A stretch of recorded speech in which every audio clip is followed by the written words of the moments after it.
Today's October 31st. It's Halloween. The World Series is over. The Halloween hot stove is actually turned on. It is now officially the MLB offseason. You're listening to the Bridge to Buctober podcast.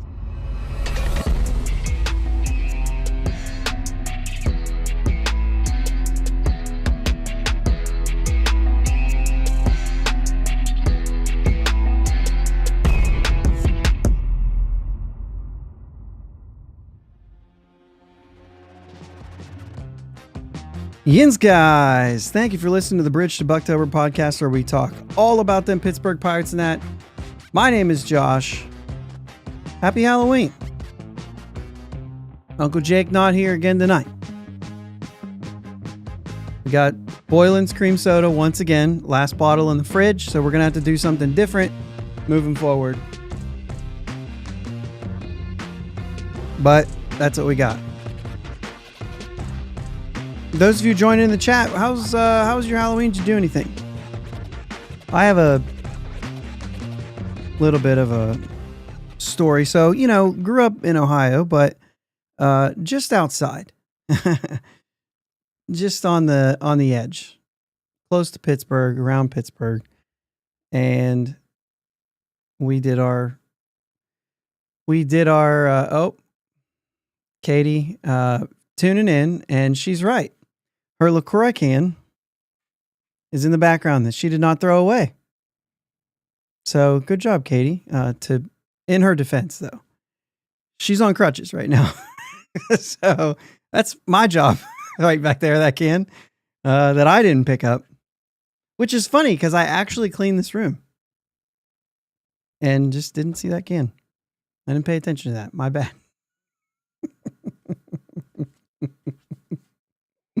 Hey, the World Series is over. The Dodgers won. So, yeah, there she is. For the record, I'm on crutches. She is on crutches. That's what I said. She's on crutches. So, just trying to get along. Get a cast off this week. No, not this week. What is today? I'm bad about days lately. So, next week. I was thinking it was the Sunday recording. This is not Sunday. All right. So anyway, World Series is over. Dodgers are your champions, which Katie is also very excited about. I shared that story on why she really likes the Dodgers because of that. I don't hate them. So I wanted a game 6. I didn't get a game 6, but other than that, I was glad to see the Dodgers win rather than the Yankees anyway. It'd been a longer time, in my opinion. 2020 season is an anomaly. They did win that season.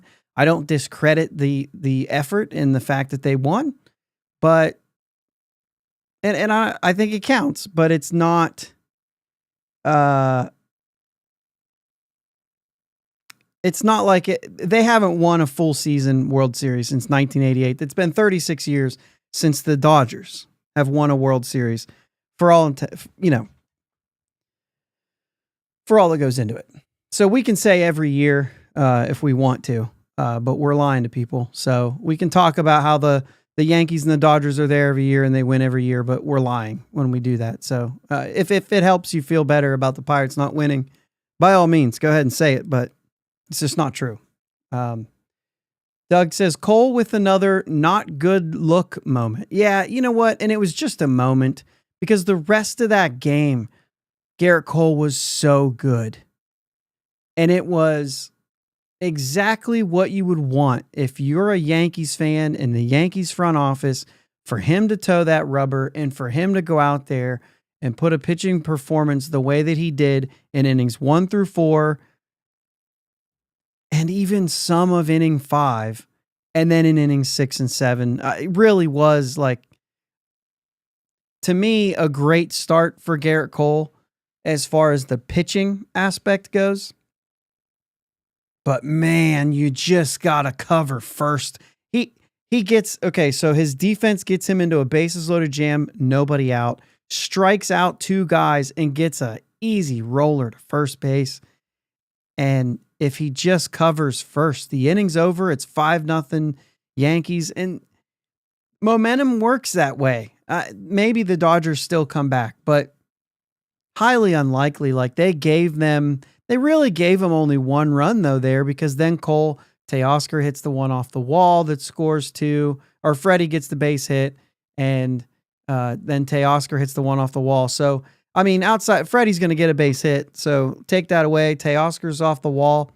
That's the pitch you probably want to take back there.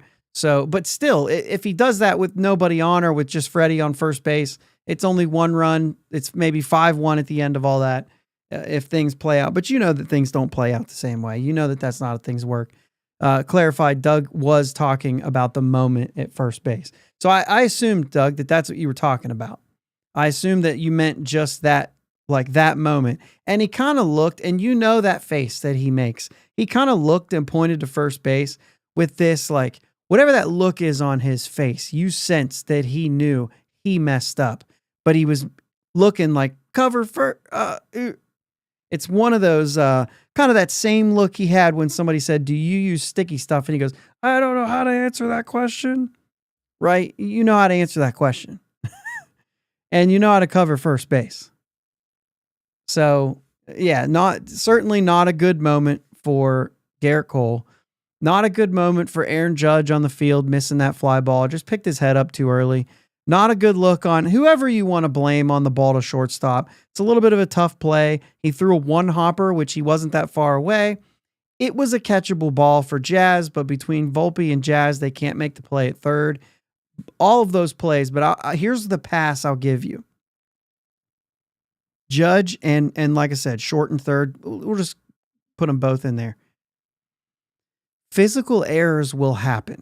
It stinks when they happen back to back like that. It does, but physical errors will happen. And you let those things go.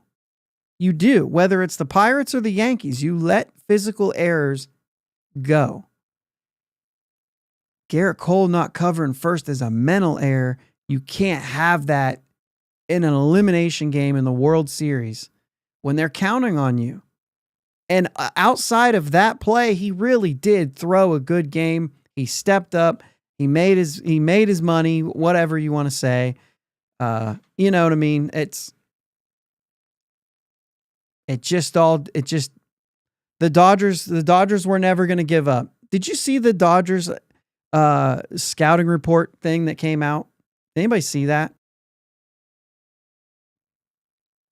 Bucko Mike says Yanks played like the Pirates. I honestly, I just don't think so. The Yankees don't have a very good defensive team.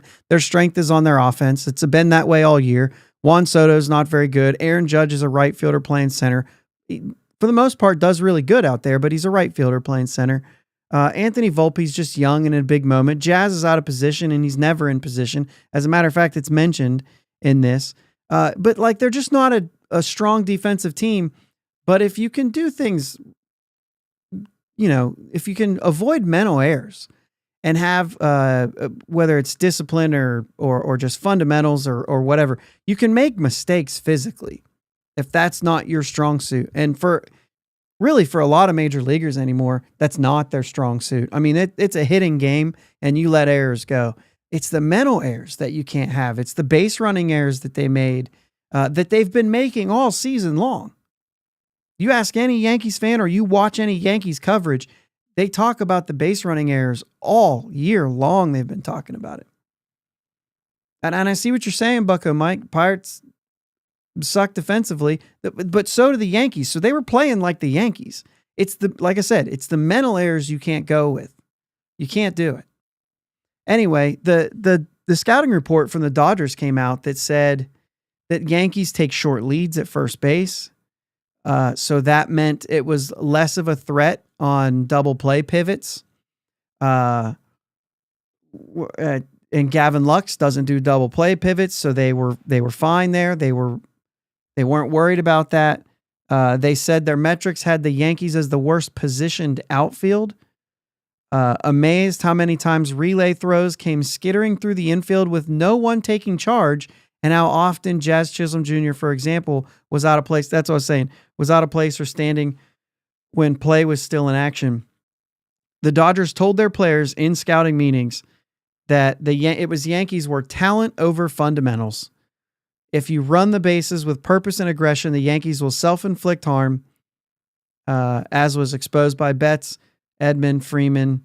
The value is high to put the ball in play to make the Yankees execute. They mentioned that the Yankees were not just the major's worst base running team by every metric, but the difference was vast on the field between them and the Padres, who the Dodgers beat, but were impressive in this area. So, I mean, I guess what I'm saying here is like, they knew who they were playing. They absolutely knew who they were playing. But also, isn't it amazing to say, like, let's change the way we do things and put the ball in play because we know they'll make mistakes?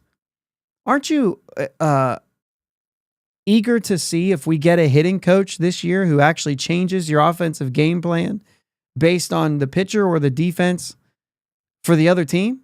Hopefully something like that happens. We know that wasn't happening with a previous hitting coach.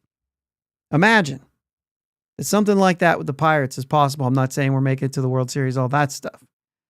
But yeah, Sherrod says there were mistakes in games 1 through 3 as well. Can't blame the series on game 5. That the Yankees, but they've made up for those mistakes, right? Because the talent, because the fact that they can do all those things, they've made up for those. So let's talk a little bit about the World Series. Then we'll move on. We'll get on the Pirates stuff. But this is a baseball podcast, and so I got to tell you, man, there's a lot of talk about this World Series being kind of a stinker.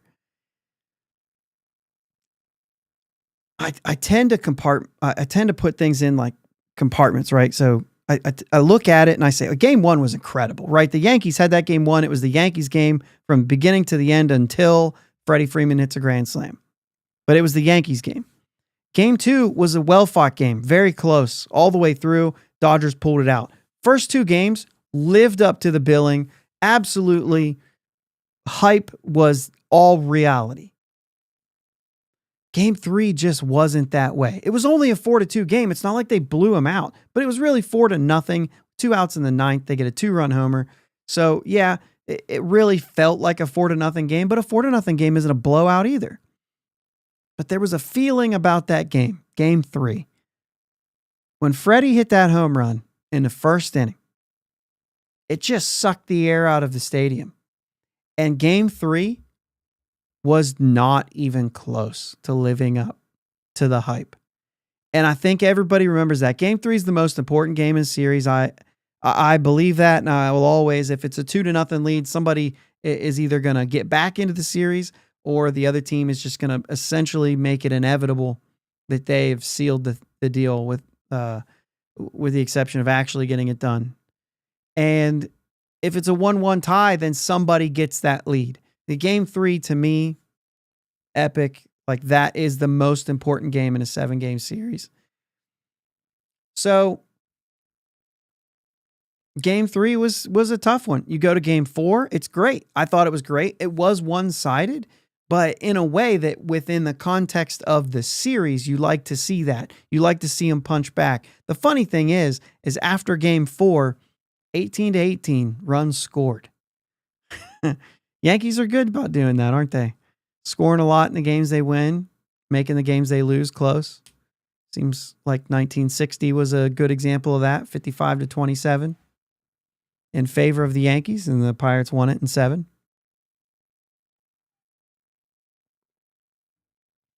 But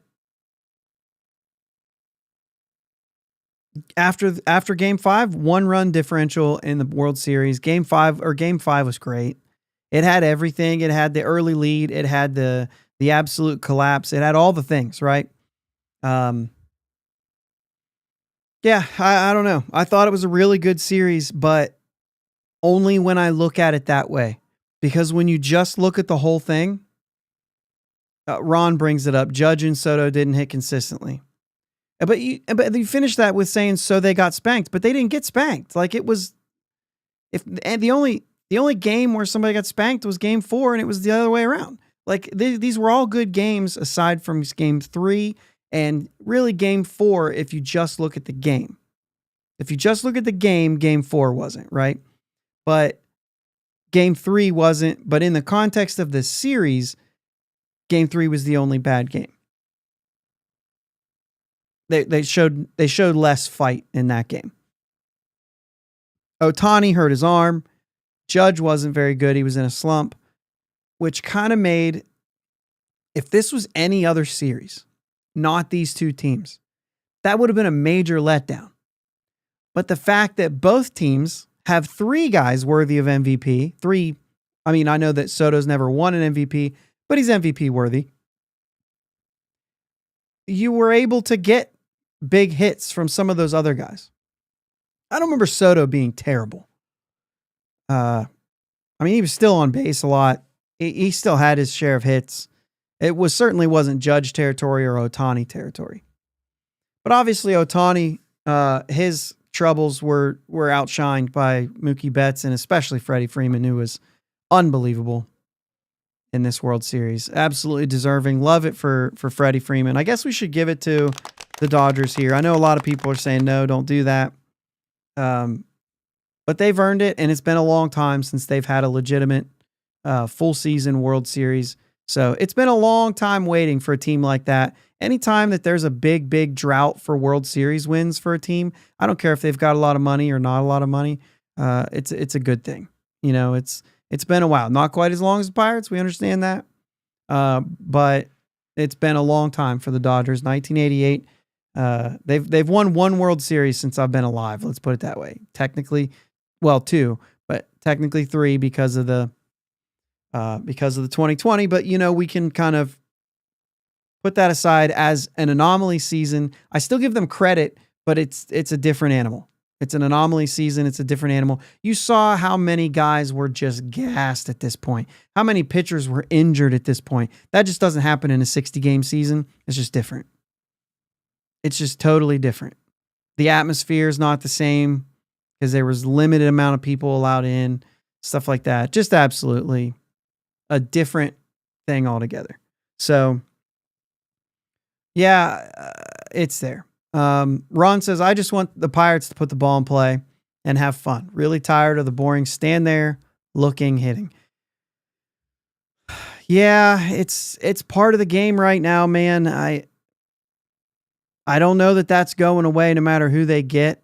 The idea is, like I said, if you can make adjustments for a team who is not going to mess around, if you can make adjustments for a team who maybe doesn't have good defense, to go ahead and put the ball in play, things like that. Those are the things that make a difference. But generally speaking, the more pitches you see, the better. They're going to continue to teach that. You need power in this game. You cannot string together 5 hits with the pitchers the way the pitchers are these days. You cannot string together a bunch of hits, which is why teams don't focus on. Luis Arraez is almost worthless anymore because, like, who cares? He got on base. If he's not on second base, he's not going to help me. And that's just the way that you don't move runners up because the pitchers are too good. And so it's just not there. You can't, it's not about, okay, so I see that it shouldn't be part of the game. The shift is gone. I get that. It's not the same thing. The shift is gone doesn't mean anything. The pitchers are too good. You can't hit the ball. They're going to eat you alive. So what you do is you have to wait. You have to wait for them to bring you a pitch that you're looking for, and you have to attack that pitch. And that's what the Pirates aren't doing. It's not about the standing there looking. It's about when you get your pitch, you have to be able to be aggressive and attack. Being aggressive as a hitter right now, in the game right now, is less about swinging at first pitch and more about making sure that you pull the trigger when you do get a pitch. Don't be passive at the plate. Be selective. Don't be silly and swing happy, but be aggressive. Take action. When they gives you your pitch, you have to go after it. And I think that's a big thing though. You have to wait for that pitch. And so if it's a first pitch curveball in the outside corner, I don't want you swinging at it. Take your first strike. You got 2 more. Like, wait for your fastball. We don't need you to try to slap a single and end up out. And then meanwhile, the pitcher we also know how all these pitchers are on a 90 to 100 pitch count. If that starter's good, you want him to throw more pitches to get him out. So that's what it is. So yeah, this is it. Ron, I agree with you here. Can't hit any ball you don't swing at. But it has to be your pitch until You get to 2 strikes. And that's the problem I had with Andy Haynes is when you get to 2 strikes, choke up and put the ball in play. Because now you make an adjustment in at bat. You make an adjustment and swing. But I don't mind him taking first pitch, maybe sometimes even second strike pitch. It's all about being aggressive and being selective at the same time, not about being passive. You can't be passive. You know who was good at this? Yeah, it says pitch selection is for sure something the Pirates suck at. I don't know that you can say that the whole team does, right? And if so, that would be strange. But certain guys are bad at that. But you know who was good at that? And you're all going to hate me for this, but Jack Swinsky was good at it. He had a way of picking out his pitches and going after them. And sometimes when you get behind in the count because of this, you strike out more. And I don't necessarily agree with this, but those who are teaching this style of hitting are going to say an out's an out. I don't care if you strike out or fly out to right field. If nobody's on base, an out's an out. I agree to that to a certain extent, but there are situations where that doesn't work. So I don't want a blanket statement, an out's an out. If there's a guy on third with less than 2 outs, an out is not an out. A fly out to right field is a run as opposed to a strikeout, which is not. So I'm not saying I'm buying all the way into that, right? But man, I just keep seeing I keep seeing your chats. Me and Ron are going to go at it a little bit today. This is an untrue statement. 5-game series is not getting spanked. If the games are good, the games are good. I'm sorry. That's just the way it goes. The games are good. The games are good. And they were outside of game 3. But anyway, selective hitting is different than passive hitting. And what the Pirates have done recently is passive hitting. And that's not okay. Also, with 2 strikes, Andy Haynes teaches to trust the process and don't change anything. You got to make an adjustment with 2 strikes. You have to make an adjustment with runners in scoring position. Absolutely. You can't go out there with the same exact approach with guys on second and third. It doesn't work. Put the ball in play. Stuff like that. And they don't. And he didn't. And he didn't teach that. Trust the process. Do the same thing over and over again. Not good enough. You got to adjust in game. If there's nobody on base or even a guy on first, you can keep doing what you're doing. You need to hit home runs. These teams that win hit home runs. The Pirates don't. Anyway, I don't really have to get into the Jack Swinsky thing, but essentially they told him, let's cut down on the strikeouts, and they ruined everything that he was doing. They ruined his 26 home run season. It's totally gone because they wanted him to swing early in counts and stop striking out, and that's not who he is. Like, that was stupid. You want him hitting home runs. He's not a middle of the order guy. He's a 6 or 7 hitter. Let him sit 6 or 7. Let him strike out and let him hit home runs. I don't understand that. You need a bunch of different guys in your lineup. Anyway, they ruined him. Mike says, can't wait to watch the Pirates and the Dodgers in the National League Championship next year. Yeah, that'd be awesome. That'd be awesome. I hope you speak it into existence, Mike. There's a lot of work to do. A lot of work to do. So, Doug also says, I'm hoping we find new fielding coaches too. They'll pay dividends big time. Here's what I'll say about fielding coaches and defense. I'm in a little bit of a mood in this sense tonight after watching that World Series and watching the whole postseason and seeing how some different teams do things. The Yankees made physical errors on the field. They have guys like Juan Soto's not a good defender in any stretch of the imagination. He's pretty bad. But he's also undisciplined. And you watch a team like the Dodgers, they had some guys that were playing some positions that maybe aren't the best fielders either. But they're disciplined. But they teach fundamentals, knowing when the ball's hit to you, what you're going to do. Who are you backing up? Where is your positioning? Where are you supposed to be? Who are you throwing to? Do you let that run score or do you throw the ball to second? Do you try to get the runner out at home and let the guy go to second? Like, what are the scenarios? Know exactly what you're going to do. Have a game plan for who's up and what you're supposed to do in your defensive assignments throughout the whole game. And if you make physical errors because you're not a good defender, that's one thing. But the fundamentals are something that can be taught and something that can be learned. And if the physical errors come, it's okay. So long as the fundamentals are there and you're not making the mental errors and you're doing the things that you're supposed to do. O'Neal Cruz is going to have to learn this in center field. We're going to watch him try to throw everybody out at home that he wants to. We're going to watch him do that. And oftentimes he's going to throw that ball home and they're going to go to second base. And we're going to be sitting here saying, what are you doing? Well, he's got a cannon for an arm and he thinks he can do it. He has to be disciplined.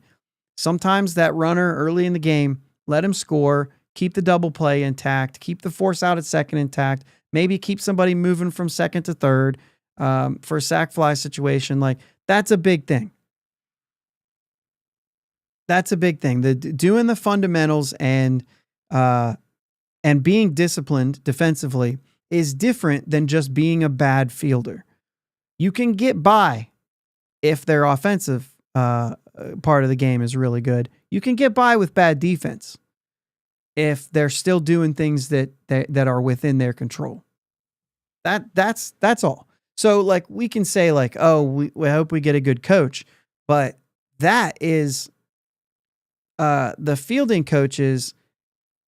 Like, I want to stress that, because if you get good fielding coaches who can teach discipline and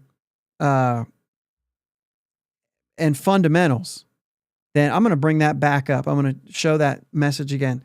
If you can achieve this, like he says, they'll pay dividends big time, even without changing the players, even without changing how bad a fielder is. This kind of a thing makes a big difference. And I was surprised that we didn't see any movement there. And maybe they'll be able to make different assignments and things like that. But I was surprised not seeing any movements on the defensive side of things. And and we can talk discipline all the time, right? But we have a young team. We've been watching young players play, and young players are less disciplined than the players that we just watched play in the World Series, specifically on the Dodgers side. Just not a lot of young players there. When you got Volpe, Jazz playing out of position, might not know a lot of his assignments at third base, things like that. And the Yankees don't do a good job at teaching that. So, Ron says Dodgers and Yankees usually have good fundamentals. Surprised the Yanks are so bad lately. This was something that Yankees fans have been complaining about for a long time. More than just this season. It's not a part of their game. They're trusting on the 3-run homer way too much. They're trusting on talent way too much. And they're not focused on things like this.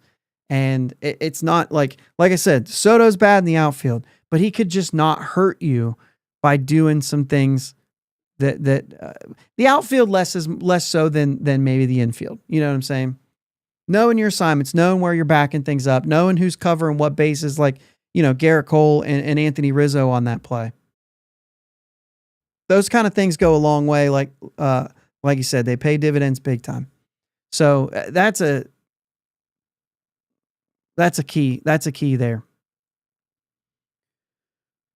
I thought with Garrett Cole on the mound, it was going to happen, though. I thought they were going to push that game. I don't know. The Pirates, we want to get into talking about some roster moves here. And I guess my segue to that, out of the World Series and into talking specifically about the Pirates and things like this. Guys, when you're calling your takes, and I've already said a little bit about this, when you're calling your takes on this World Series, it's just not an every single year thing. We don't see the Dodgers and Yankees. We haven't seen it since 1981, which means I've never in my life seen those two teams play each other in the World Series. So for us to say, oh yeah, this is just normal, this is the way that the system is, it's not. It's not that way. I've never seen it in my life. It can't be all the time if it's only ever happened once for me, right? And like I said, about 36 years since the Dodgers' last full season World Series, 15 years and counting now for the Yankees. I mean, that whole squad there with who's on that team, never been to a World Series before. It's been 15 years since they were there and won. So, I think in a sense that way. It's just not an every year thing. It's not how a system is built. And the reason I bring that up is because we can't let the Pirates off the hook here. We are now in a tense offseason. This offseason right now is tense. It's important. The Pirates have essentially completed the rebuild. Let's take out like what we're seeing, right? But the timeline of the rebuild, it's supposed to be over.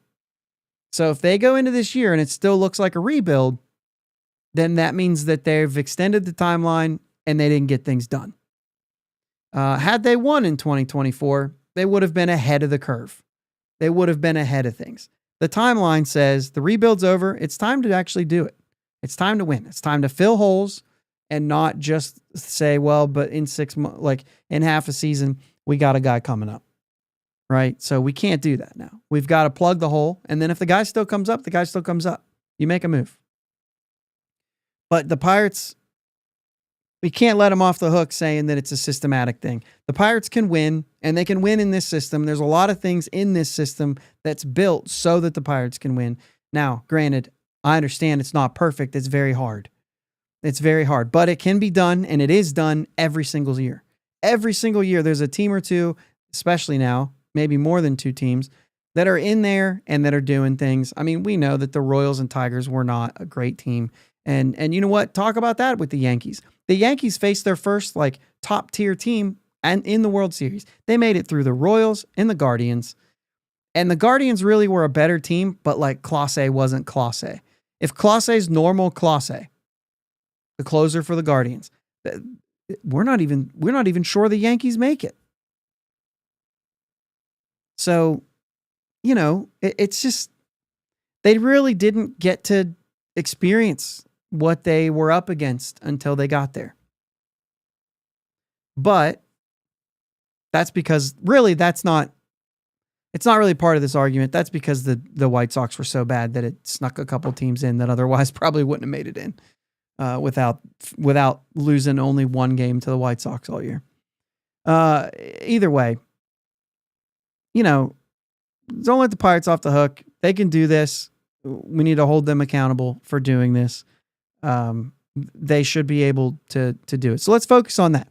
Let's focus on the Pirates. Let's focus on their offseason. It's not worthless. They absolutely have a shot to win. They've got young guys who they need to continue to make them better and all that stuff. By the way, Doug says my mood is guilt from missing the LaCroix can when I cleaned it up. So all right, so here's I guess let's keep the mood going and then we can maybe calm down a little bit. You mind if I just, you know, stay a little bit upset here for a minute? Is everything still working here? Looks like my audio is not recording. It is now. We're just going to start recording now. And I'll have to wait till I can download this. I don't know if we're going to have a Friday morning show. Not in the same way. Maybe I'll call this part 1, part 2 to be released later. Way to go. Maybe that's the mood. A little bit of a forgetful moment here. Gosh. Yeah. Josh Rant. Here we go. All right. So the Pirates claim infielder Tristan Gray off waivers from Oakland. So what? And I see all the takes. Here we go again. Pirates, all this stuff, right? And I just can't take the comments all the time about waivers and how this is where this team, every team is going to get guys. Do you remember Lewin Diaz, however you say his name? Doesn't matter how you say his name. He never played for the Pirates. He was claimed off waivers and He was put on waivers. Somebody else claimed him, and then they traded him, and then they kept him for like a minute, and then they released him, and then he became a free agent, and then somebody signed him, and then they ended up releasing him all before the season started. Lewin Diaz played for everybody. It seemed like on a stretch of the country. And the thing is like, who cares? They claim Tristan Gray until he makes like an actual difference, until he actually shows that he's maybe going to do something. Like, it's a small move. It's absolutely irrelevant. The Pirates don't think it's a big move. They're just doing these little things, and maybe it'll work. Maybe it won't. You just don't keep everybody you claim. It's just not a big deal. It's a minor move. Sometimes I wish that the Pirates Twitter wouldn't even bring it up. Just don't even tell us. It doesn't matter. It can show up on the transactions page if you want. I mean, well, it has to, right? It'll show up on the transactions page. It'll do whatever, but we may place him on waivers in a week. As soon as we sign enough players that we need a spot, he's going to go on waivers. Like, it's just not a big deal. He's AAA depth. He's hit some homers in AAA every time he's got a cup of coffee in the major leagues. It hasn't been good. So he's 28 years old. I mean, I don't know. He was just available, and they were like, sure, we got room. See what we got, and then we'll try to pass him through waivers on our side. It's just not an important move. It doesn't matter. Ron says, yeah, maybe if they claim Tristan Casas. I almost joined in and said, wrong Tristan. That's not the guy we were thinking about. It just doesn't matter. This isn't a big move. A lot of times these waiver claims, we don't even talk about them on this show because they're such a small thing. So look past it. Maybe when it comes spring training and the guy shows up and you say, then you can look back and be like, oh, they claimed this guy back in November, like the first day of the offseason. Interesting. That's about it. All right, officially now, it's the day after the World Series. Baraki, McCutchen, Chapman, Grandal, and Beeks, all elected free agency. But man, it's kind of been a little bit busy. It's kind of been a little like, I don't think I've ever remember like it's the off season. There's a trade. Jorge Soler, like a Jorge Soler trade, a team like that. Yes, Ron, by the way, every team takes flyers. And every team doesn't think that this is the move they needed to make. It's just it's a free guy. You know what I mean? It's a free guy. So anyway, Braves and Angels already traded Jorge Soler and Griffin Canning. White Sox hired a manager. Giolito exercised an option. There's other options, and this is going to keep happening all the way through the weekend. You have until Monday to exercise all your options, to pick up or decline options, essentially all those things, right? You've got till Monday, I think 5 p.m., the free agent market opens up for all teams. So as of right now, the Pirates can negotiate with those 5 guys. And if they can sign them, then they get them. If not, they'll be, they're already free agents, but they'll be able to talk to all teams at that point. The Orioles got Daz Cameron from the A's for cash. White Sox are already starting to dump. Cardinals dumping, declining options on Kyle Gibson, Lance Lynn, Kenyon Middleton. Good bit of movement. There's a huge list already. I mean, a huge list when you think about this is day one, right? When you think of it that way. Yet here we are. Pirates still don't have a hitting coach. I don't know if it really matters, right? I mean, they just need to get a hitting coach, but I imagine at some point it's going to matter. But the Pirates at this point, like I said, this is a big offseason here. This is the real deal now. I mean, as much as you want to think. So we should be thinking about, I mean, you know, probably not Juan Soto. I think there's still realistic things that we can look at. And while it's probably doable, it's some stretch of the imagination. Well, it doesn't help defense, right? Ron says only one I see the Pirates possibly keeping is maybe Chapman. I would doubt Chapman because of the price, but it's also McCutchen. McCutchen will come back. To me, there's no question. Unless he doesn't want to play, he'll play for this team. And I don't think we need to go into it. I think there's been enough sense makers, I'll say, as to why. I mean, he was point blank. He's one of our best hitters right now. So he kind of has to. You kind of need him. He's a leader. He's a Pittsburgher. I think it makes sense.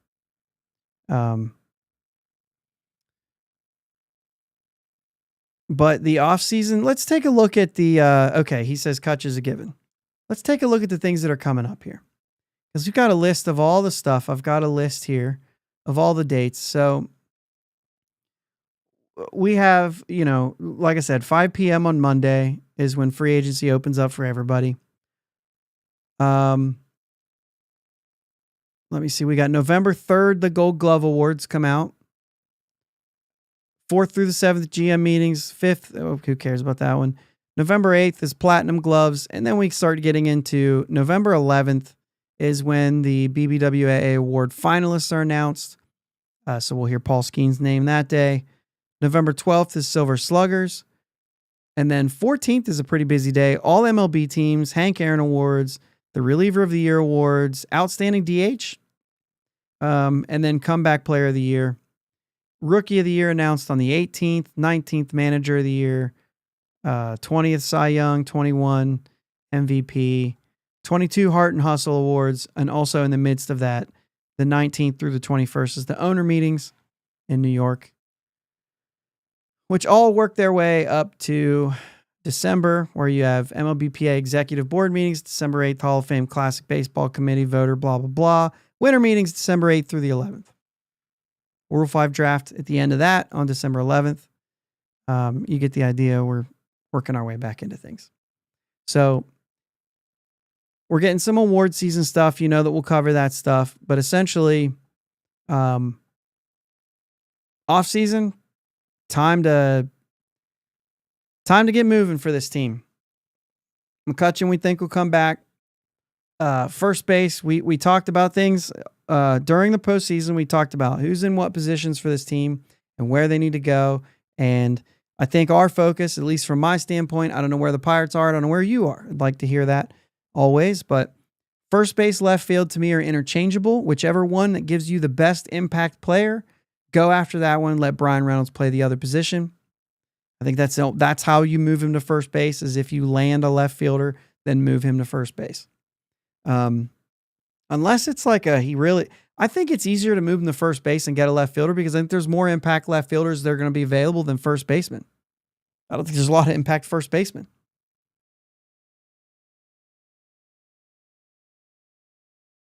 And I don't necessarily like Josh Naylor. Now, he's a 1-year fix. If you're going 1-year fix at first base, I'm not a fan, because I feel like all you're doing is prolonging the inevitable of, okay, well, now we've got a hole at first base again. If you put Reynolds there now, you've got it locked up. It just feels better for me. But I think that you don't do it just to do it. You make sure that it's because if Naylor's the only guy you can get, then yeah, I guess you get Naylor and let Reynolds play left field again. So, there's that. Left field, first base, I think that's a focus. I think it's equally a focus as shortstop for me. I can't go out there with IKF at shortstop. If you really want to be a competitive team, you've got to make a move at shortstop. It just has to happen. And I will accept, in a way, a 1-year fix for shortstop if that's the best you can do. I just don't like it for first base right now. One of these guys has to be a long-term option. And to me, those are the two players that I think are most important for the Pirates moving forward. And I think if they spend well on those two positions, it could take up most of your increase in payroll, and I could get behind the rest of the team. I know that sounds crazy, but I could get behind them, with the exception of right field. is a really big question mark. And I don't like a lot of question marks.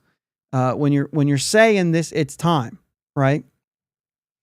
But you have two guys out there right now in Sawinski and BDLC who, I mean, just we know what we just saw this year. So it's hard to erase that. So we just have to find a way. Like BDLC's had 40 home runs in the last 2 seasons. And we know that during the time with us, it was nothing. So if he just does that for a full season, he's a 30 homer guy instead of falling apart. If he can get you 20 homers with enough playing time, right? And maybe he doesn't get that much playing time. Jack Swinsky had 26 homers and 19 the season before that. And neither one of those seasons were full seasons. If you could just get that, from him, then, like I said, 20 home runs if he gets the amount of playing time. But you could essentially see some sort of platoon in right field with those two guys. And if one of them works, he gets the bulk of the playing time and he goes after that 20 homer season. If both of them are almost there, maybe together you can get 25. If it's not working, you can make a move in the middle of a season. And that's the only reason I'm okay with it is if you are quick, they have options. If you're quick with a move, when you decide that they're not working, I'll accept going into the season with those two kind of battling it out and being your right fielders. And that's like, it's kind of conditional for me.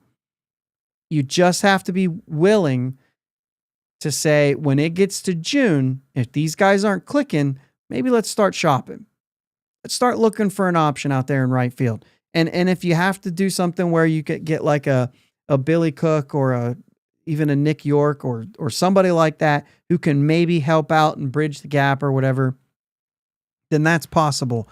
But I think that right field could be one I could be patient on. Not left field, not first base. There's no internal options at all for those positions except for Brian Reynolds. Not for an everyday player. So I don't see that. Center field is Cruz. Second base is Nick Gonzalez. These guys can be, well, Nick Gonzalez mostly can be pushed, but for the sake of argument, Joey Bart's behind the plate with those other two guys trying. Third base, Key Brian Hayes, unless he's injured, but you've got IKF and Triolo that could just step right in and be a starter on a team that wins games. So probably more so IKF with then Triolo becoming the utility infielder. Leo Verpagero could take a step forward and help out. Nick York, all of those things. I think there are options for people to step up and make a difference. And for me, it's shortstop, it's left field / first base. Like that's a one position thing for me. And then in right field, if you can get somebody better that is a reliable player, then you go after that reliable player. And if one of those two guys gets hot, then one of them gets hot and they take it over. Then that's great. That's a good problem to have.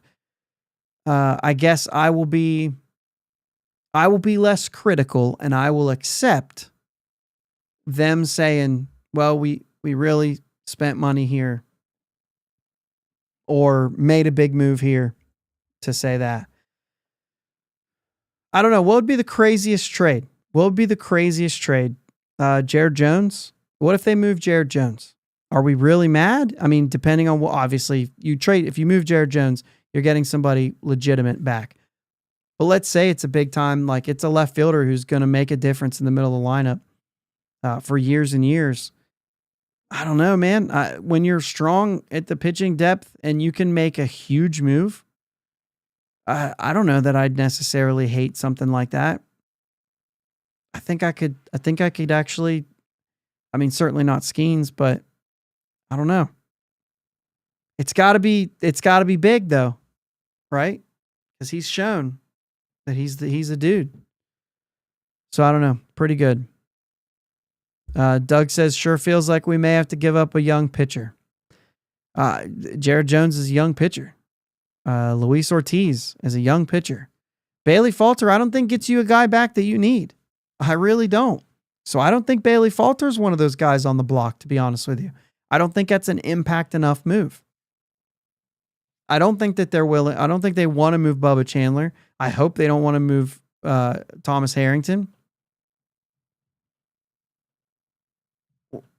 I mean, you start naming them. You got Ashcraft. You've got all those guys that that could be moved. So I don't know. There's a lot there. Ron says trade Jared Jones now when he's high. I don't know about seeing him long term as a closer. I see what you're saying there. I get that, but I don't know that I see that. I mean, the guy's got, you know, he can definitely start without question. I don't think that guy's going out of the starting rotation yet. Not until I see him struggle, and we haven't really seen, not to that level where it's like he's got to go. Yeah, but he is high, and I don't know that he'll be that high. Could be, you know, we know how pitchers are. We know how pitchers are with the injuries and things like that. So he's got only 2 pitches right now at 23 years old. I mean, he's learning a new pitch right now. He put in work this afternoon, I'm sure. You know what I'm saying? Like, he only had 2+ pitches his rookie season. So I don't. He might only ever have two pitches. I mean, first off, those are 2 like really, really, really good pitches. And then his other pitches are just okay. When he used the curveball well for early strikes, it's still a weapon. It's still another pitcher. It's still another pitch to throw in the mix. I mean, to have 2 elite pitches and then some complementary stuff on the side, that's totally acceptable. It's not that those other pitches are bad. I don't know that the changeup is much, but if he can throw curveball, slider, fastball, that's all you need. 3 pitches is fine. If you're doing it well, I don't have a problem with it.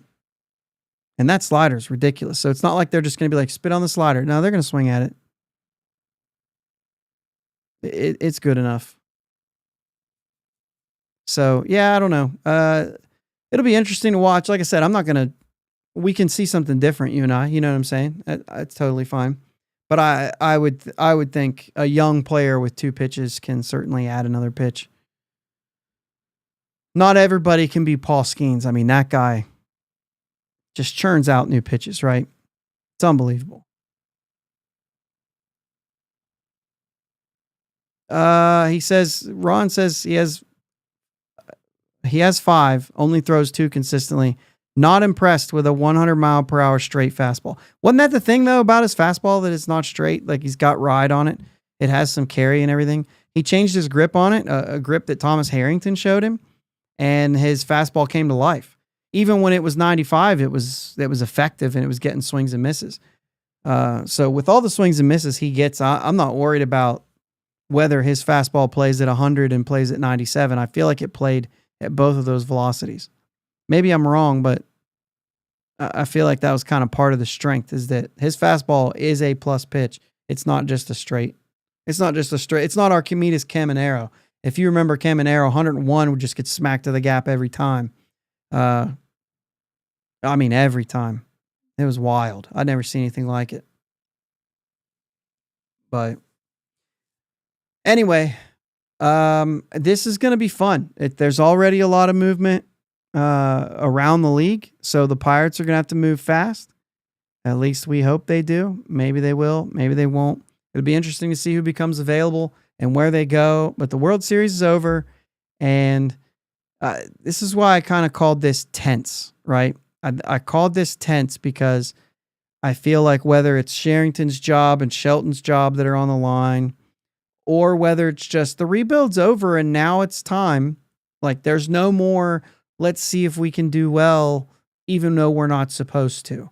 You're supposed to now. It's time. And I think that's where I want to be here, where I want to finish up here. Let me see if I have any notes that I forgot to say. I did write a few down. No, it was basically just like some notes from the from the World Series games and all that stuff, and that's basically it. So, and a little Skeens drawing. Want like a preview of maybe some stuff I'm working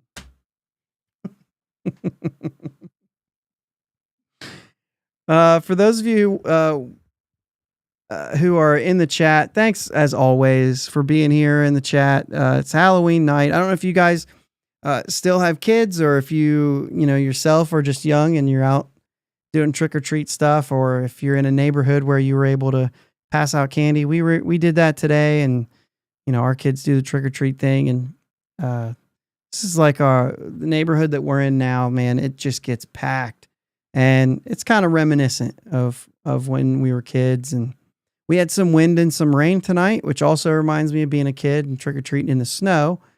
Obviously, weather's a bit different, but I'm not a big holiday